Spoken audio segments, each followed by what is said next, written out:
Hello friends, आज हम कुछ इम्पोर्टेंट टॉपिक पे डिस्कस करेंगे और जो कि आरबीआई की तरफ से ये रिपोर्ट की तरफ से आया। उस रिपोर्ट को हम थोड़ा एनालाइज करेंगे, ये क्यों हो रहा, क्या हो रहा और कैसे। जो क्रेडिट कार्ड होता है जो हम यूज करते हैं, तो उसके ऊपर जो अभी डिफॉल्ट का जो रेट है वो 28% से बढ़ गया है और जिसकी पूरा वैल्यू है 6,700 करोड़। ये 2024 का डेटा है। मतलब क्रेडिट कार्ड के ऊपर जो डिफॉल्ट हो रहे हैं उसमें 28% का इजाफा हुआ है। मतलब ये बड़े हैं। तो क्यों बड़े हैं, क्या रीजन है और आजकल जो क्रेडिट कार्ड का यूजेस है, इससे पहले हम देखते हैं ये क्रेडिट कार्ड लोग क्यों ज्यादा यूज कर रहे हैं। इसका क्या रीजन है, क्रेडिट कार्ड लोग ज्यादा यूज क्यों कर रहे हैं। इसका फर्स्टली एक रीजन है कि आजकल जो कंज्यूमर है उसमें हेवीली डिमांड हो रही है क्रेडिट कार्ड लेने के लिए। ये एक फैशन का भी चीज हुई है और हर किसी के पास क्रेडिट कार्ड होना एक ब्रांड की चीज भी हो गई है। तो इन सभी चीजों के कारण कारण की वजह से ही कस्टमर की डिमांड बढ़ी है। अच्छा जी। और ये अभी और इसका एक रीजन है कि ये यूपीआई का जो रिसेंटली गवर्नमेंट ने अच्छा बूम किया है, यूनिफाइड पेमेंट सिस्टम जो फास्ट होती है, कैशलेस होती है। आपको कैश लेने की कहीं पे जाने की जरूरत नहीं है, कॉन्टेक्ट लेस आप ट्रांजैक्शन कर सकते हैं। और इन सभी चीजों की वजह से कंज्यूमर में बहुत अच्छी खासी और डिमांड नजर आ रही है। दूसरा है कि कहीं बहुत सारे बैंकों के जो क्रेडिट कार्ड होते हैं उसमें बहुत सारे अच्छे अच्छे रिस्क रिवॉर्ड होते हैं। मतलब risk reward and reward point मिलते हैं, कैशबैक मिलता है, बेनिफिट मिलता है और कुछ डिस्काउंट होते हैं, कुछ ऑफर होते हैं। और पर्टिकुलरली किसी प्रोडक्ट को आपको ईएमआई पे बहुत अच्छी फैसिलिटी मिल रही है, 2 मंथ, 3 मंथ, 4 मंथ, 6 मंथ, ऐसे मल्टीपल ईएमआई ऑप्शन भी मिलते हैं। और ई कॉमर्स पे आप इजीली वो ऑनलाइन जो ट्रांजैक्शन फ्लिपकार्ट, अमेजोन, बाकी के अदर जो चीजें हैं उसमें भी आप देखो, डेली वाली चीजें तो है, बाकी के सभी चीजों के लिए भी हम ई कॉमर्स का यूज करें। खाना पीना और कपड़ा और क्लोथ वगैरह सभी के लिए ऑनलाइन जो भी सामान मंगवाते हैं तो उसकी वजह से ई कॉमर्स का तो बूम हुआ है। इसी वजह से ऑनलाइन ट्रांजैक्शन तो करने की जरूरत पड़ती है। तो वहाँ पे ईएमआई ऑप्शन पहले इजीली अवेलेबल होता है। अगर कोई भी हम शॉप पे जाते हैं तो वहाँ पे ईएमआई ऑप्शन अवेलेबल नहीं रहता। पहले आप क्रेडिट कार्ड हो ईएमआई से परचेज भी करना है, आपको बोनस वगैरह ये सब स्कीम वगैरह जो भी उस ई कॉमर्स की चलती है तो उसमें आपको बेनिफिशियरी मिलता है। ये सभी की चीजें की वजह से ई कॉमर्स में अच्छी खासी डिमांड भी हमें नजर आई। और क्रेडिट कार्ड की उसी के लिए आप देखो, फ्लिपकार्ट ने भी बाय नाउ पे लेटर की ऐसी सिस्टम भी की है। तो वो खुद भी किसी के साथ बैंक के साथ टाई अप करके क्रेडिट कार्ड की फैसिलिटी भी देता है। ऐसी ऐसी ये इनिशिएटिव देने की वजह से भी क्रेडिट कार्ड में जो डिमांड है वो बड़ी है। और ऑनलाइन परचेसिंग जो है वो बहुत इजी होता है इन क्रेडिट कार्ड का वजह से भी। दूसरा देखते हैं कि कॉन्टैक्टलेस पेमेंट है, तुरंत जैसे ही किसी दुकान पे शॉप पे जाओ वहाँ पे मशीन पे जैसे टच किया तो तुरंत आपका 2,000 3,000 मतलब यहाँ तक एक लिमिटेड होता है। बहुत सारा अमाउंट से आप उस तरह से नहीं कर पाओगे, पर वो लिमिटेड में आप कॉन्टैक्टलेस का पेमेंट भी कर सकते हो। अब देखो, कोई क्रेडिट कार्ड है वो इंस्टेंट कुछ फंड भी प्रोवाइड करता है। 1 लाख मान लीजिए उसकी क्रेडिट लिमिट है तो उसके ऊपर आपको 40 लाख का 40,000 का आपको क्रेडिट मिलेगा। मतलब फंड तुरंत आप विड्रॉ कर सकते हो इस तरह से। अभी मैंने बताया बाय नाउ पे लेटर के वाले बहुत सारे फैशन आप कहीं पे जैसे पेट्रोल पंप पे जाते हैं वहां पे भी आपको इतने इतने खरीदी पर इतने इतने रिवॉर्ड पॉइंट, इतने इतने आपको इलेक्ट्रॉनिक इस चीज पे, और कोई भी उस चीज आपने उस चीज को बाइंग करने के बाद उसको आप ईएमआई इजीली कन्वर्ट कर सकते हो। इन चीजों की वजह से भी मार्केट में डिमांड बढ़ी। और दूसरा है कि कोई किसी को लगता है कि भाई मेरा सिविल बहुत खराब है तो क्या करता हूँ मैं क्रेडिट कार्ड लेता हूँ, इसकी वजह से क्या होगा, और उसका टाइम टू टाइम कुछ खरीदी करूंगा, उसका टाइम टू टाइमली करूंगा और पेमेंट करने की वजह से मेरा क्या होगा, गुड सिविल स्कोर बनेगा। और कई का ऐसा भी हुआ है कि इसकी वजह से क्रेडिट कार्ड की मल्टी लेने के बाद उसका पेमेंट अच्छे से नहीं बना तो बैड भी हुआ है। तो अपनी क्रेडिट हिस्ट्री किसी की नहीं होती, इसी के लिए कोई लोग ईएमआई पे मतलब क्रेडिट कार्ड लेते हैं। और देखो कुछ बैंक ऐसे हैं थे, कुछ टाइम पीरियड आपने जल्दी पेमेंट किया तो कुछ क्या करते हैं, इंटरेस्ट फ्री करते हैं पीरियड कुछ टाइम के लिए। तो लोगों को लगता है हाँ हमें फ्री में मिल रहा है तो ले लो इन चीजों का। और फाइनेंशियल की जो लिटरेसी की वो कमी भी होती है, तो इन चीजों की वजह से भी और इन ऑफर स्कीम सभी चीजों की वजह से क्रेडिट कार्ड की डिमांड बड़ी है। और दूसरा ये भी है कि यहाँ पे देखते हैं कि और गवर्नमेंट बहुत सारा अभी रिसेंटली टाइम में गवर्नमेंट की पॉलिसी जो फाइनेंशियल इंक्लूजन बढ़ा दिया है, यूपीआई की पेमेंट सिस्टम लाना और भीम ऐप भारत ऐप, उसको भी आप अपना क्रेडिट कार्ड लिंक कर सकते हो। बहुत सारे वैलेट वगैरह उसके साथ भी आप पेमेंट करना, वो उसी से पेमेंट आप लिंक करने के बाद आपका क्रेडिट कार्ड को कैशबैक वगैरह ये सब देखने को मिलता है। और मतलब एक से दूसरे के ऊपर ट्रांजैक्शन करने के बाद आपको कुछ कैशबैक भी मिलते हैं, ऐसे बहुत सारी चीजें होती है। और अभी की जो पेमेंट सिस्टम में पहले जाओ, ये इसमें स्पीड अप आया है ट्रांजैक्शन में, टेक्नोलॉजी अच्छी खासी बड़ी है। तो इन सभी चीजों की वजह से टेक्नोलॉजी स्पीड, लोगों को वो एक टेक नहीं चाहिए, वो लोगों के पास उतना टाइम नहीं है बैंक में जाओ डालो इधर करो और कैरी पैसे करो, इन सभी चीजों के कारण से। और लॉकडाउन के टाइम पे भी और उस टाइम पे भी कैशलेस पेमेंट होता था, बहुत सारी ऐसी रिसेंटली टाइम कुछ सीनियर ऐसे हुए हैं ना, तो जिसकी वजह से ये ऑनलाइन का जो सिस्टम है वो और भी बढ़ गया है। ये मोबाइल को जो मैंने अभी बताया, मोबाइल को इंटीग्रेशन होता है, आपका कार्ड लिंक होता है बहुत सारे ऐप वैलेट के, वो उससे थ्रू भी आप पेमेंट कर सकते हैं। और इसकी इन ऑनलाइन क्रेडिट कार्ड की वजह से जो ऑनलाइन की जो स्पेंडिंग है उसमें भी अच्छी खासी ग्रोथ नजर आई है। और भी देखते हैं कि इजी टू एक्सेस है, देखो बहुत सारे बैंक हैं, आपको फोन पे भी अप्लाई करने के बाद तुरंत आपके घर पे वो क्रेडिट कार्ड भेजते हैं, तो तुरंत आपको उस पे डॉक्यूमेंट भेजना है तुरंत, मतलब कोई इतना है नहीं। आपको बहुत सारे कॉल भी आते होंगे कि क्रेडिट कार्ड चाहिए, ये क्यों चाहिए, तो मतलब खुद ये लोग पूछते हैं क्यों। तो इसीलिए ये बहुत ही इजी है, आपके पास लोग आते हैं क्रेडिट कार्ड चाहिए नहीं है, जिसका अच्छा सब कुछ फाइनेंशियल हिस्ट्री होती है उसके लिए, तो वो तुरंत अवेलेबल इजी होता है। तो इन सभी की जो कारण जो है, तो इनकी वजह से क्रेडिट कार्ड की हेवीली डिमांड बढ़ी है और ये इंडस्ट्री भी अच्छे खासी क्रेडिट कार्ड की ग्रोथ करे। और देखिए देखा जाए तो हम डेवलपमेंट कंट्री है, तो हमारा जो इकोनॉमिक ग्रोथ वो बढ़ता ही चला गया, बढ़ता रह रहा है। हमारी परचेसिंग पावर बढ़ रही है, जो छोटे छोटे शहर है वो अब सिटी में कन्वर्ट हो रहे हैं। तो ये क्यों हो रहा है ऐसी सब चीजें, क्योंकि डिमांड की वजह से और लोगों के में हाथों में पैसा आ रहा है, तो इसकी वजह से भी क्रेडिट कार्ड की डिमांड बढ़ रही है। अब देखो क्रेडिट कार्ड से जो स्पेंडिंग है, जो खर्चे होते हैं वो नाइन मतलब कम से कम 19% से ईयर ऑन ईयर वो बढ़ रहे हैं। 1.7 ट्रिलियन का स्पेंडिंग मतलब खर्चे हुए हैं। और आरबीआई की एक रिपोर्ट के अनुसार जो डिजिटल पेमेंट से ट्रांजैक्शन करने का जो डेटा है, ये 2013 में ये 222 करोड़ ट्रांजैक्शन थे और जिसका वैल्यूम था 772 लाख करोड़ था ये।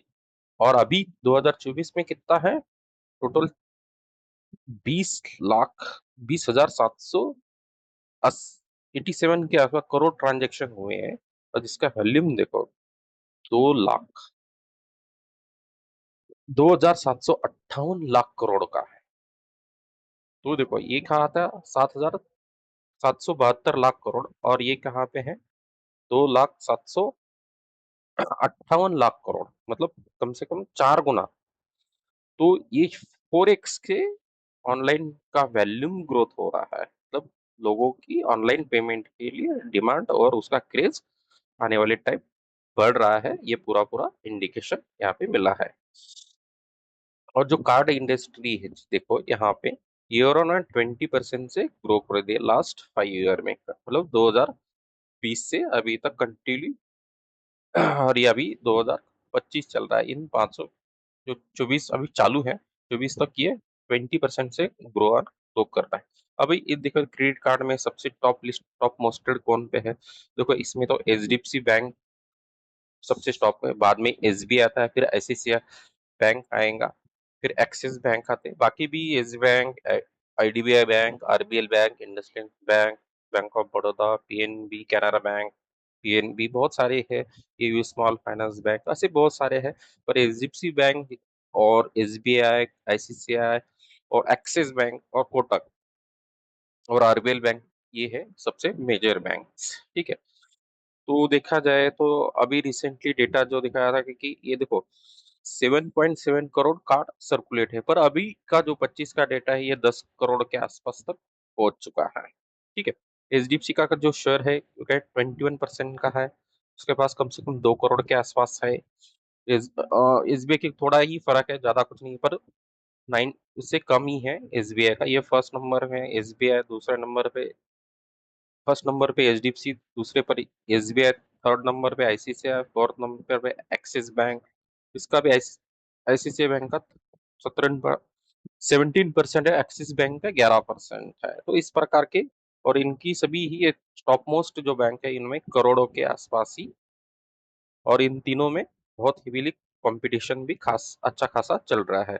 अब देखो इसमें ये बैंक बहुत सारे रिवॉर्ड पॉइंट किस पे देते हैं, petrol pump, cloth, online shopping, और मतलब विमान से आप ट्रैवल करो उस चीज के ऊपर, बहुत सारे गिफ्ट के ऊपर, वो ऐसे बहुत सारे देते हैं, तो जिसकी वजह से डिमांड अच्छी खासी मार्केट में क्रेडिट कार्ड की बनी हुई है। और बैंक के भी और से भी कुछ बैकअप ऑफिस होते हैं जो काम करते हैं क्रेडिट कार्ड। तो इन सभी चीजों की वजह से क्रेडिट कार्ड की डिमांड तो बढ़ी है। ने क्यों बढ़ी है, डिमांड क्यों बढ़ी, ये देखा, इसमें कौन से मेजर प्लेयर है वो देखे, और किस तरह से ये इंडस्ट्री ग्रोथ हो रही है ये भी हमने देखा। तो पर हम अभी देखते हैं कि आरबीआई ने इन इस क्रेडिट कार्ड के ऊपर जो कंसर्न किया है और जो डेटा हमारे सामने रखा है वो बहुत ही कंसर्न वाला है, चिंताजनक है। आरबीआई ने जो non performing asset credit card पे एग्रेसिवली बढ़ रहे हैं। देखो ये कितने बढ़ रहे हैं, 28% से ईयर ऑन ईयर। देखो 2000 दिसंबर 2023 में ये 5250 करोड़ के आसपास डेटा था, अब ये आते आते 24 में 6742 करोड़ के आसपास गया है। अब देखो, और 2020 में 20 तक एनपीए की जो ग्रोथ थी इन क्रेडिट कार्ड पे वो कितनी बड़ी, 5x हो चुकी है। ठीक है। और देखा जाए तो 2021 से 2024 तक जो ऑनलाइन ट्रांजैक्शन है वो 3x हो गए। मतलब हमने वो भी देखा कि इसमें अच्छे खासे ग्रोथ तो है इस इंडस्ट्री में, पर जिस तरह से 2020 से अभी तक इस 5 ईयर में ये 5x के डिफॉल्ट की चीजें हुई है, एनपीए बढ़ा है, और इसका ग्रोथ रेट भी बहुत खतरनाक है। अभी एनपीए क्या होता है, एनपीए है 90 डेज, मिनिमम 90 डेज में आपने पेमेंट नहीं किया तो वो सब कुछ कहा जाता है एनपी, नॉन परफॉर्मिंग एसेट। ये आरबीआई का रूल्स है, जिसकी वजह से हम, ये आरबीआई की टर्म्स है कि 90 तब तक डे को आप पेमेंट नहीं करते तो ये डिफॉल्ट माना जाएगा। इसके कारण बहुत है, वो भी हम नीचे देखेंगे। अब देखो ये थोड़ा डेटा है। देखो 2021 में एक क्या था, टोटल लोन आउटस्टैंडिंग, ठीक है, ये एनपीए का डेटा है। देखो 1,40,522 करोड़ से ये कहाँ पे पहुंच गया है, 2,92,000, मतलब तीन, मतलब बहुत ही 3 लाख करोड़ के आसपास गया है। पर एनपी में, प्रॉपर एनपी में एक एक 1100 था, अभी 7,000 तक गया है। तो मतलब बहुत ही एग्रेसिवली एनपीए का, और ये सोर्स किसने, आरबीआई का रिसोर्स ने ये सब कुछ पब्लिश किया हुआ है डेटा। अब देखो ये कितना, ये जो डेटा है 1100 से मतलब 700, ये कितना परसेंट से बढ़ रहा है, देखो 500% से ये डेटा बढ़ रहा है। तो बहुत ही खतरनाक चीजें हैं ये। और हमको ये चीजें देखो, तो एनपीए का जो बढ़ रहा है वो तो कंसर्न का चीज भी है बहुत ही आने वाले टाइम में। और उसके क्या कारण है हम देखते हैं, ओवर लिवरेजिंग, मतलब क्या होता है, यंगस्टर होते हैं, प्रॉपरली इस क्रेडिट कार्ड का क्या यूज होता है, किस तरह से यूज करना चाहिए, क्या उतना अवेयर नहीं होता। फैशन बोल के कुछ अपनी जरूरत, मतलब कुछ भी नहीं है अपने पास होना चाहिए ऐसी चीज भी होती है, पर उसकी पेमेंट प्रोसेस वो देना पड़ता है। अननेसेसरी बाइंग होती है जो ईएमआई पे लेते हैं। और ये लेने के बाद दो चीजें करते हैं, ये मल्टीपल अनसिक्योर्ड लोन लेते हैं, जैसे उसमें रहता है क्रेडिट कार्ड, पर्सनल लोन होते हैं जो लेते हैं। मल्टीपल कार्ड लेना, और इन सभी वजह से जो अपनी इनकम है उससे ज्यादा कार्ड लेना, और टाइम पे पेमेंट वो तो हो ही पॉसिबल नहीं है। तो इन सभी चीजों की वजह से, ओवर लिवरेजिंग की वजह से ही डिफॉल्ट इस क्रेडिट कार्ड में होते हैं। दूसरा है कि ये क्रेडिट कार्ड की रेट ऑफ इंटरेस्ट जो होता है ना, बहुत ही हाई रहता है। कुछ पेनल्टी भी होती है, अदर चार्जेस भी होते हैं। तो इन चीजों से कि बहुत ही खतरनाक चीज है ये। और देखो अभी रिसेंटली टाइम में इकोनॉमिक स्लो डाउन वो तो हुआ है थोड़ा, तो उसकी वजह से जो इन चीजों की भी जो लोग जो पेमेंट है वो थोड़ा इस इकोनॉमिक का जो प्रेशर है पूरे मार्केट और इकोनॉमिक पे होता है, तो इन चीजों की वजह से लोग अपनी जो खर्चे निकल मतलब जो डेली खर्चे होते हैं वही नहीं दे पा रहे, तो क्रेडिट कार्ड का लोन का पेमेंट कैसे करेंगे, इन चीजों की वजह से भी प्रॉब्लम हुआ है। तो ये देखो ओवर लिवरेजिंग है, हाई ऑफ इंटरेस्ट है, इकोनॉमिक का स्लो डाउन है, और एग्रेसिव ऑफ लैंडिंग प्रैक्टिस किसने की है। एग्रेसिव ये बैंकिंग की तरफ से रैपिड एक्सपेंशन करना चाहते हैं, जिसकी वजह से गलती होना लाजमी है। और देखो कोई लोन जैसे ही आपको अप्लाई करते हैं तो आपका क्रेडिट कोड वगैरह सब कुछ तुरंत आपको मिलता है। क्रेडिट लिमिट अभी रिसेंटली टाइम में आरबीआई ने कुछ रूल्स रेगुलेशन लगे जो रिस्क वेटेज होता है वो बढ़ा दिया है, जिसकी वजह से थोड़ा क्रेडिट लिमिट वगैरह कम मिलती है। तो कुछ अभी लोगों में और भी चीज है कि क्रेडिट डिफॉल्ट क्यों होता है, फाइनेंशियल अनलिटरेसी होना। अच्छी जो जो फाइनेंशियल चीजें हैं उनके बारे में सब कुछ और चीजें अच्छी खासी पता नहीं होती है। इस बैंकिंग और अदर चीजों की वजह से मार्केटिंग पे रिवॉर्ड पॉइंट गिफ्ट वगैरह और इन सभी चीजों के वो अट्रैक्शन लोगों का होता है यंगस्टर का। और फाइनेंशियली जिस तरह से ये इंटरेस्ट रेट बहुत हाई होते हैं उसकी तरफ ना देखना, ये सभी चीजों के कारण प्रॉब्लम होता है। दूसरा ये देखते हैं कि ये देखो, और ये लोन ट्रैप भी होता है। एक लोन, एक क्रेडिट कार्ड लेना है, फिर उसका लोन चुकाने के लिए दूसरा क्रेडिट कार्ड लेना है। ठीक है, दूसरा भी नहीं हुआ तो हम क्या करेंगे, पर्सनल लोन लेके वो करेंगे। तो एक लोन का एक ट्रैप में फंस जाता है आदमी। ठीक है, तो इसी के लिए इन सभी चीजों का लोन ट्रैप होता है, पूरा प्रॉब्लम में आता है, और इसकी वजह से लोन के पेमेंट, ईएमआई के पेमेंट टाइम पे नहीं जाते। तो आरबीआई इन चीजों पर रेगुलेट करता है, आरबीआई मॉनिटर करता है, और इसमें पूरी तरह से क्या चल रहा है क्या नहीं वो सब चीजें आरबीआई देखता है। और आने वाले इसमें तो मॉनिटरिंग कुछ फ्रेमवर्क बनाता है, रूल रेगुलेशन देता है, जिसकी वजह से जो बैंकिंग जो है जो, तो उनके ऊपर रूल रेगुलेशन होते हैं जिसकी वजह से ये डिफॉल्ट की चीजें नहीं होती। पर आने वाले टाइम में देखो हमको इस चीजों से खुद के लिए भी ये अवेयरनेस का काम करेगा जो फाइनेंशियल सब चीजें हैं। Thank you very much.